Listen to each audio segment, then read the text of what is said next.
ಎಂದು ಅಮೃತವನ್ನು ಕುಡಿದಿದ್ದೇವೆ, ನಮಗೆ ಸಾವಿಲ್ಲ ಎಂದು. ಆದರೆ ಸಾವಿಲ್ಲದಿದ್ದರೂ ಸಾವಿಗಿಂತ ಭಯಾನಕವಾದ ಜೀವನವಾಗುತ್ತದೆಯಲ್ಲ, ಅದೆಷ್ಟೊಂದು ಘೋರವಾಗಿರುತ್ತದೆ ಎಂದು ಈಗ ತಿಳಿಯಬೇಕು. ಅವರು ಎಷ್ಟೆಲ್ಲ ಕಷ್ಟಪಡುತ್ತಿದ್ದಾರೆ. ಇರಲಿ, ಸ್ವಲ್ಪ ನನಗೆ ಒಳಕ್ಕೆ ಹೋಗಲು ಅವಕಾಶ ಮಾಡಿಕೊಟ್ಟರೆ ಈ ದೂರ್ತನಿಗೆ ಒಂದು ಗತಿ ಕಾಣಿಸುತ್ತೇನೆ. ಸ್ವಲ್ಪ ಇರಿ. ಜಲಂಧರ ಮಹಾರಾಜ ನಾರದರು ಬಂದಿದ್ದಾರೆ, ಒಳಕ್ಕೆ ಬಿಡಬೇಕೇ? ಆಗಲಿ ಬಿಡಿ. ನಾರಾಯಣ ನಾರಾಯಣ, ಆಯ್ತು ಹೋಗ್ತೇನೆ, ಇರಿ, ಬರ್ತೇನೆ.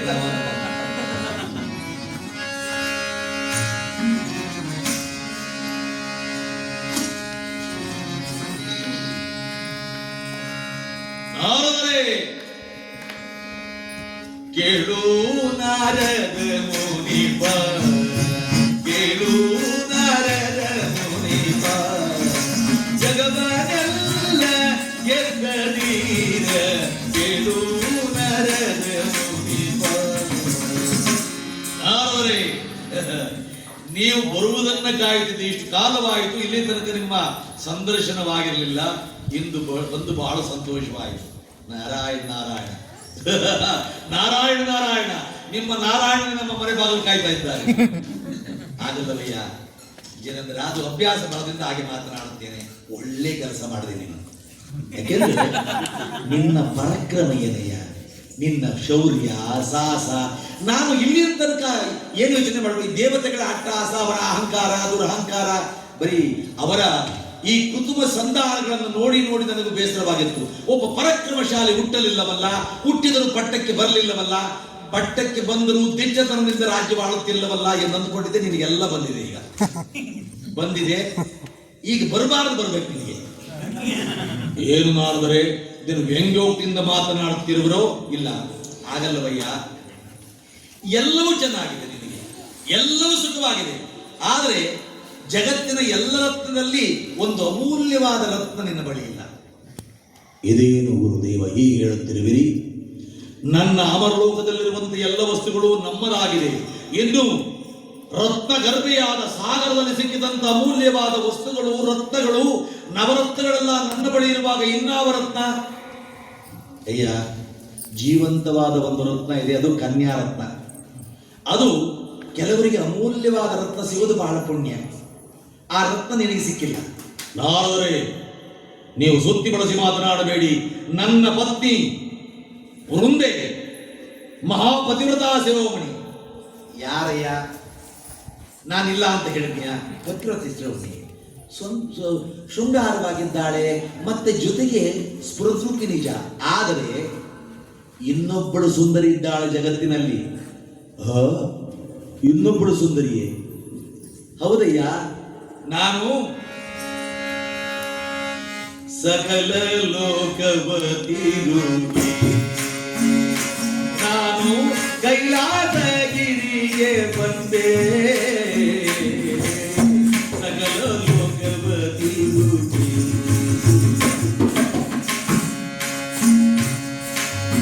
ನೀಲಕಂಠನ ಸತಿ ಸುಂದರಿ ಜಗದು, ನೀಲಕಂಠನ ಸತಿ ಸುಂದರಿ ಜಗದು, ಆಕೆಯ ಸುಂದರ ಓರ್ವರಾರಿಲ್ಲವು, ಸಕಲ ಲೋಕವತಿ ರೂಪಿ. ಅಯ್ಯ, ನಾನು ಸಕಲ ಲೋಕವನ್ನು ತಿರುಗಿ ಕೈಲಾಸ ಕಡೆಗೆ ಬಂದೆ. ಕೈಲಾಸ ಕಡೆಗೆ ಬಂದಾಗ ಒಂದು ಕಲ್ಲಿನ ಮೇಲೆ ಕುಳಿತುಕೊಂಡು ಶಿವ ಮೌನ ಮುದ್ರೆಯಲ್ಲಿ ಕುಳಿತುಕೊಂಡಿದ್ದಾನೆ. ಅಯ್ಯ, ಉರಿ ಬಿಸಿಲು ಕಣೆ, ಉರಿ ಬಿಸಿಲು, ಕಲ್ಲಿನ ಮೇಲೆ ಕುಳಿತುಕೊಂಡಿದ್ದಾನೆ. ಪಾಪ ಅವನು ಯಾವಾಗ ಹೇಳ್ತಾನೋ, ಯಾವಾಗ ಮಾತನಾಡಿಸ್ತಾನೋ ಅಂತ ಹೇಳಿ ಆ ಕಲ್ಲಿನ ಪಕ್ಕದಲ್ಲಿ ಕುತ್ಕೊಂಡಿದ್ದಾಳೆ ಅವಳು ಸುಂದರಿ, ಆಕೆ ಪಾರ್ವತಿ. ಅಂತ ಸುಂದರಿಯಾದ ಹೆಂಡತಿ ಅಂತ ಬಿಸಿಲು ದಗೆಯಲ್ಲಿ ಕಲ್ಲಿನ ಪಕ್ಕದಲ್ಲಿ ಕುಳಿತುಕೊಂಡಿದ್ದಾಳಲ್ಲ, ಸ್ವಲ್ಪನಾದ ಕನಿಕರ ಬೇಡವೇ? ಗಂಡನ ಸೋಗಿ ಅಂದವನಿಗೆ ಹೆಂಡತಿ ಬೇಕೇನೆಯ? ಬ್ರಹ್ಮಚಾರಿಯಾದ ನನಗೂ ಮನಸ್ಸು ನೋವಾಯಿತು. ಅಂತ ಸುಂದರಿ ನಿನ್ನಂತವನಿಗೆ ಸಿಕ್ಕಿದ್ದಿದ್ದರೆ ಎಷ್ಟು ಸುಖವಾಗಿ ಇಟ್ಕೊಳ್ತಾ ಇದ್ದೆ. ನಾರದರೆ, ನಾವು ಕೈಲಾಸ ಅಲ್ಲಿ ಹಿಮಪರ್ವತ ಅಂತ ಕೇಳಿದ್ದೇವಲ್ಲ, ಅಲ್ಲಿ ಕಲ್ಲಿನ ಮೇಲೆ ಬಿಸಿಲು ಬರ್ತಾ ಇತ್ತು ಅಂತ ಹೇಳ್ತಾ ಇದ್ದೀರಲ್ಲ. ಅಯ್ಯ, ನೀನು ಯಾವ ಕೈಲಾಸ ಹೇಳ್ತಾ ಇದ್ದೀಯಾ? ನೀನು ಕೈಲಾಸ ಅಂದ್ರೆ ಹಿಮ ಪರ್ವತ ಹೇಳ್ತಾ ಇದೆಯಲ್ವಾ? ಒಮ್ಮೊಮ್ಮೆ ಶಿವ ಅಲ್ಲೇ ಇರ್ತಾನೇನಯ್ಯ, ಹೆಂಡತಿಯಿಂದ ಕರ್ಕೊಂಡು ಎಲ್ಲೆಲ್ಲೋ ಹೋಗ್ತಾನೆ ಸ್ಮಶಾನ. ಒಂದು ಬಟ್ಟೆ ಇದೆಯೇನೆ ಅವನ ಮೈಲ ಮೇಲೆ? ಆ ಕೌಪಿನಕ್ಕೆ ಯಾವುದೋ ಒಂದು ಹುಲಿಯ ಚರ್ಮವನ್ನು, ಆ ಮೃಗದ ಚರ್ಮವನ್ನು ಸುತ್ತಕೊಂಡಿದ್ದಾನೆ. ನಾನು ಪಕ್ಕಕ್ಕೆ ಹೋಗ್ಲಿಲ್ಲ, ಗಬ್ಬು ವಾಸನೆ ಹೊಡಿತಾ ಇದೆ. ಹೇಗಿದ್ದಾಳೋ ಪಾರ್ವತಿ, ಆಕೆ ಗೋಳ್ ನೋಡೋಕ್ಕಾಗಲಿಲ್ಲ. ನಾನು ಅಂದ್ಕೊಂಡೆ ಇಂಥ ಸುಂದರಿಯಾದ ಹೆಣ್ಣಿಗೆ ಸರಿಯಾದ ಗಂಡೊಂದು ಬೇಕು.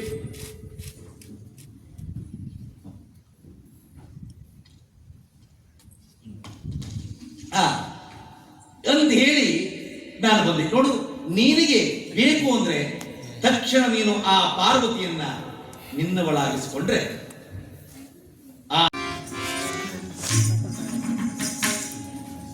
ಬೇಗದಿಂದ ಬಾರೋ, ಹೋಗಿ ಆ ಪರಶಿವನ ಬಳಿಗೆ ಹೋಗಿ ಪಾರ್ವತಿಯನ್ನು ಕೊಡಬೇಕಂತೆ ನಮ್ಮ ಪ್ರಭು ಹೇಳಿದ್ದಾರೆ ಎಂದು ಹೇಳಿ ಪಾರ್ವತಿಯನ್ನು ಕೇಳಿಕೊಂಡು ಬಾ. ಹೊರಡು ಬೇಗದಿಂದ.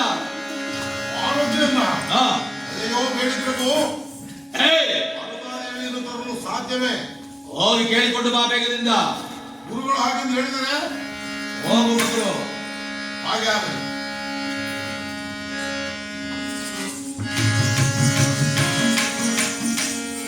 ಶಂಕರ ಎಲ್ಲಿರುವನು?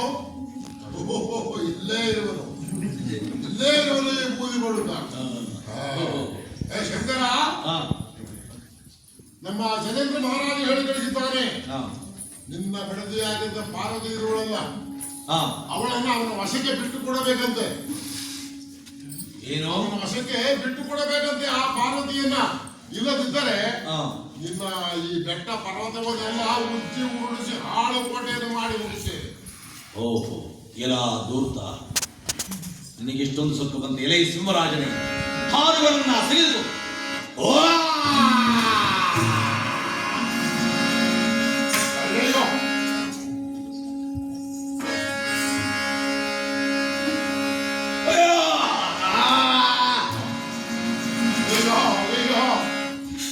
ಸಿಂಹರಾಜ ನಿಲ್ಲು.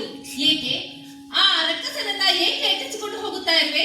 ಅಮ್ಮ, ಅವನನ್ನು ತಿನ್ನಬೇಕೆಂದು ಶಿವನ ಅಪ್ಪಣೆ ಆಗಿದೆ.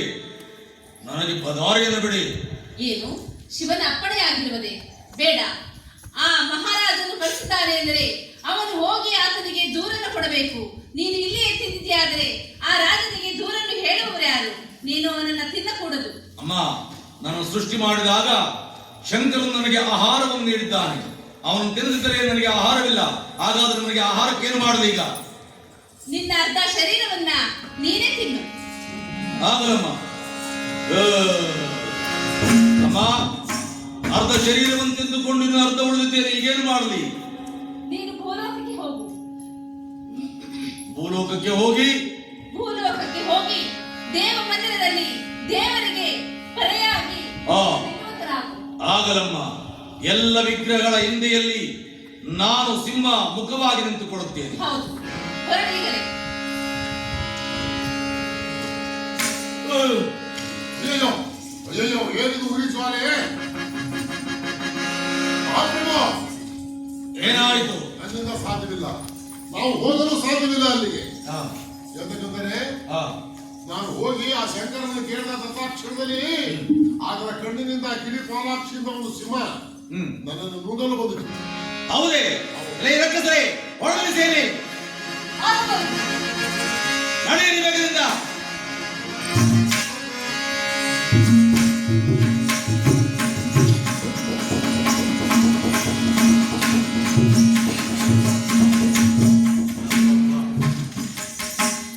ಈಗ ಮಹಾವಿಷ್ಣುವೇ ಒಂದು ಉಪಾಯವನ್ನು ಮಾಡುತ್ತಿರುವುದು.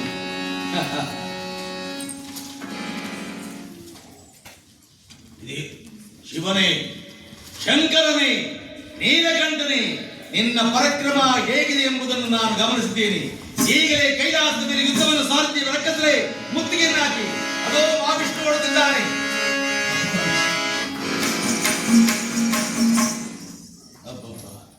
ಶಿವನನ್ನ ಗೆಲ್ಲಲಿಕ್ಕೆ ಬಂದಿದ್ದಾನೆ. ನಾನೀಗಲೇ ಇವನ ಪತಿವ್ರತ, ಆ ವೃಂದೆಯ ಪತಿವ್ರತ ಶಕ್ತಿಯಿಂದ ಈತನ ಮೆರೆಯುತ್ತಿದ್ದಾನೆ. ನಾನೀಗಲೇ ವೃಂದೆಯ ಬಳಿಗೆ ಹೋಗಿ ಆತನ ತಲೆಯನ್ನ ಕತ್ತರಿಸಿ ಅವಳ ಮುಂದೆ ಹಾಕಿ ತನ್ನ ಪತಿಯು ಸತ್ತಿದ್ದಾನೆ ಎಂದು ಭ್ರಮಿಸುವಂತೆ ಮಾಡಿ, ಆ ವೃಂದೆಗೆ ನಾನು ಮಹಾವಿಷ್ಣು ಎಂದು ತಿಳಿಯದಂತೆ ಮಾಡಿ ಅವಳಿಗೆ ಮೋಸ ಮಾಡುತ್ತೇನೆ, ಆಕೆಯ ವ್ರತವನ್ನು ಕೆಡಿಸುತ್ತೇನೆ. ಈಗಲೇ ನಾನು ಒಬ್ಬ ಬ್ರಾಹ್ಮಣ ವೇಷವನ್ನು ಧರಿಸಿಕೊಂಡು ಹೋಗುತ್ತೇನೆ.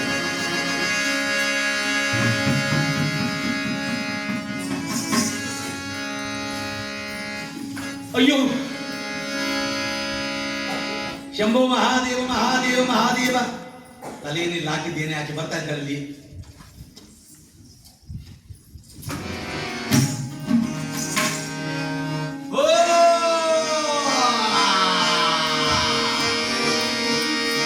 ಅಮ್ಮ, ಯಾರ್ದಮ್ಮ ತಲೆ ಬಿದ್ದಿದೆಯಲ್ಲ, ಮೇಲೆ ಯಾರ್ದು ತಲೆ ಬಿದ್ದಿದೆ?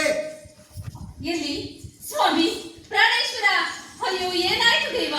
ಜೀವಿದೇಶ ಮಹಾವೇಶ ಕಾಯ್ವದಾರೋ ಪತಿಯೇ ನನ್ನ ಹರನ ಬಾಣದಿಂದ ನೀನು ಹರನವಾದೆಯ ಮನ ಹರನವಾದೆಯ. ಪ್ರಾಣೇಶ್ವರ, ಹರಸತೆಯನ್ನು ತರತೆಯಿಂದಾಗಿ ಹೇಳಿ ಹೋದವರು ನೀವು ಈಗ ಹೆಣವಾಗಿ ಬಂದು ಬಿದ್ದಿರುವರ ಸ್ವಾಮಿ? ಪ್ರಾಣೇಶ್ವರ ಮಾತನಾಡು ಸ್ವಾಮಿ, ಮಾತನಾಡಿ. ಯಾರಮ್ಮ ಅಲ್ಲಿ? ಯಾರು ಸ್ವಾಮಿ? ಶಂಭೋ ಮಹಾದೇವ ಮಹಾದೇವ ಮಹಾದೇವ ಮಹಾದೇವ. ಸ್ವಾಮಿ ಸ್ವಾಮಿ ನಮೋ ನಮಃ ದೇವ. ಸ್ಫುರದ್ರೂಪಿಯಾದ ನಾವಿಲ್ಲಿ ತಪಸ್ಸು ಮಾಡ್ತಾ ಇದ್ದೀವಿ. ನಾವು ತಪಸ್ಸು ಮಾಡುವಾಗ ಮಹಿಳೆಯರು ಕಣ್ಣೀರು ಹಾಕಬಾರದು, ನಮಗೆ ಹೆಂಗಸರ ಧ್ವನಿ ಕೇಳಬಾರದು. ಈಗ ಏನಾಗಿದೆ ನಿನಗೆ? ಸ್ವಾಮಿ ನನ್ನ ಪತಿಯು ಪ್ರಾಣ ಬಿಟ್ಟಿದ್ದಾರೆ, ಹಾಗಾಗಿ ನಾನಿಲ್ಲಿ ಅಳುತ್ತಿದ್ದೇನೆ ಸ್ವಾಮಿ. ಅಳಬೇಡಿ ಅಳಬೇಡಿ. ನಮ್ಮ ಗುರುಗಳು ಜಗದ್ಗುರುಗಳು, ಅವರು ಒಂದು ಮಂತ್ರವನ್ನು ಹಾಕಿ ನಿನ್ನ ಪತಿಯನ್ನು ಜೀವ ಮಾಡಿ ಕಳಿಸ್ತಾರೆ. ನೀ ಅರಮನೆಗೆ ಹೋಗ. ಏನು ನನ್ನ ಪತಿ ಪ್ರಾಣವನ್ನು ಬದುಕಿಸಿಕೊಡುತ್ತಾರೆ? ಹೌದು ಹೌದು, ಹೊರಡು. ಎಲ್ಲಿದ್ದಾರೆ ಸ್ವಾಮಿ ಅವರು? ಹೊರಡು ಹೊರಡು. ಏನು ನನ್ನ ಶಂಭೋ ಮಹಾದೇವ, ಎಲೆ ಭದ್ರೆ, ಹೊರಡು ಹೊರಡು, ನಿನ್ನ ಪತಿಯನ್ನು ಕಳಿಸಿಕೊಡುತ್ತೇನೆ.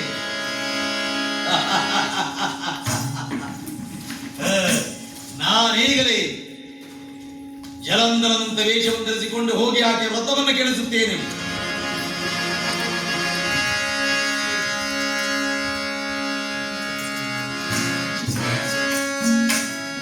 ನಾನೇನು ಮಾಡಿದ್ದೇನೆ ಕೇಳಲೆರುವೆ, ನಾನೇನು ಮಾಡಿದ್ದೇನೆ?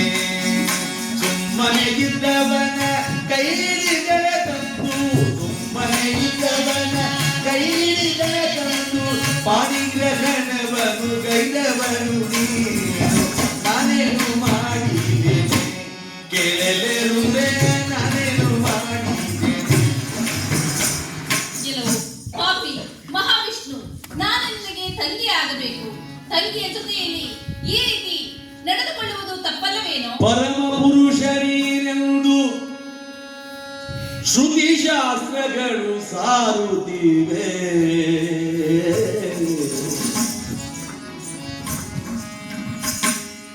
ದುರುಳನನು ತನ್ನ ವರ್ತಿಸುತ್ತೆ.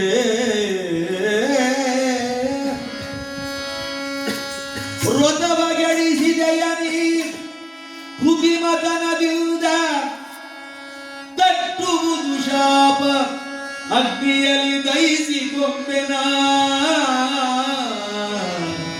ದಹಿಸಿಕೊಂಬೆನ.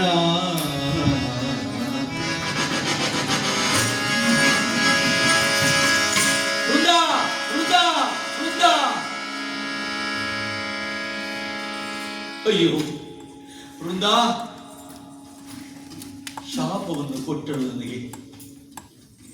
ನೀನು ಪತ್ನಿಯನ್ನ ಕಳೆದುಕೊಂಡು ದುಃಖಿಸು ಎಂದು ಈ ಅಗ್ನಿಯಲ್ಲಿ ನಾನು ಬಿದ್ದು ಬಿಡುತ್ತೇನೆ. ವೃಂದ,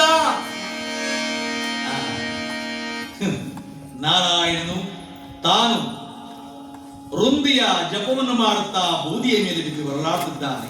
ಶಂಕರ ಅಭಯಂಕರ, ಅಮ್ಮ ಜಗನ್ಮಾತೆ ಪಾರ್ವತಾದೇವಿ, ನಿನ್ನ ತಲೆಯಲ್ಲಿರುವಂತಹ ತುಳಸಿ ಹಾರವನ್ನು ಕೊಡು. ನಾನು ಈ ವೃಂದಾದೇವಿಯ ಬೂದಿಯ ಮೇಲೆ ಅದನ್ನು ಹಾಕಿ ಅದನ್ನು ಹುಟ್ಟುವಂತ ತುಳಸಿ ದಳದಿಂದ ಈ ನಾರಾಯಣನ ಕೊರಳಿಗಾಗುತ್ತೇನೆ. ಇಂದಿನಿಂದ ಈ ವನವು ವೃಂದಾವನವಾಗಲಿ, ಎಲ್ಲ ಪತಿವ್ರತ ನಾರಿಯರು ಇದನ್ನ ಪೂಜಿಸುವಂತಾಗಲಿ. ಶುಭವಾಗಲಿ. ಶಂಕರ ಮಹೇಶ್ವರ, ನಿನ್ನಿಂದ ಸೃಷ್ಟಿಯಾದಂತ ದಾನವನು ನಿನ್ನಿಂದಲೇ ಅರ್ಣವಾದ. ಲೇ ಬಂಗಾರಿ, ಬಂಗಾರಿ,